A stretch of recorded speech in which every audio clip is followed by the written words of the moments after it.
My name is Amanda Dailey. I'm the co-owner of QUEORK. And I'm Julia Araujo. I'm the other co-owner of QUEORK. The majority of the world's cork comes from Portugal. My mother's from Portugal, and so I've seen cork all my life. Julie had an opportunity to go to a conference in Portugal. She had asked me to go. It was on the last day that we were there that we went into a little store across from a cathedral in Lisbon. You know, I looked over at Amanda and she was just like mesmerized by the stuff. She was just like, what is this? The cork blew me away. It did all these amazing things as far as its properties, but it was also beautiful. When I saw her reaction to it, it really, struck me that I take it for granted and that most Americans just have no idea what cork is about. Cork is stain resistant, water resistant, antimicrobial, which means that it won't mildew or smell. And I thought, what a great dog collar this would be for Wally, who is a big, stinky dog. When I got back to the United States, I searched high and low for a cork dog collar, none to be found.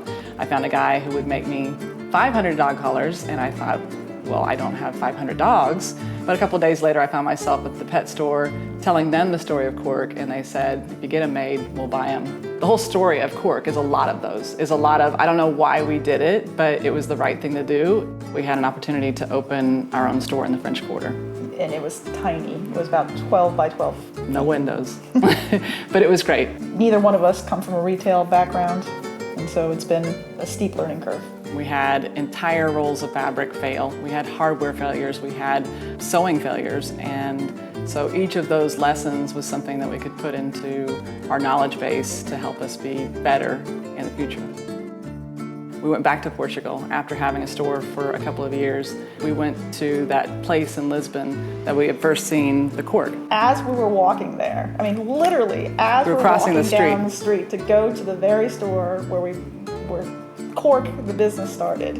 I looked to my left, and probably 10 yards from where we were standing, a girl was walking toward us with one of our bags around her waist. She would basically accosted this poor lady on the street and said, "Where did you get that bag? Tell me now." And I was saying to Amanda, stop it, you're scaring her. No, she said, well, actually, I got this bag in New Orleans. And I said, we own that store. I designed that bag. She could have bought any bag in Lisbon that she wanted, but she's carrying a bag that she bought from us in New Orleans, right across the street from the place that we first found this stuff.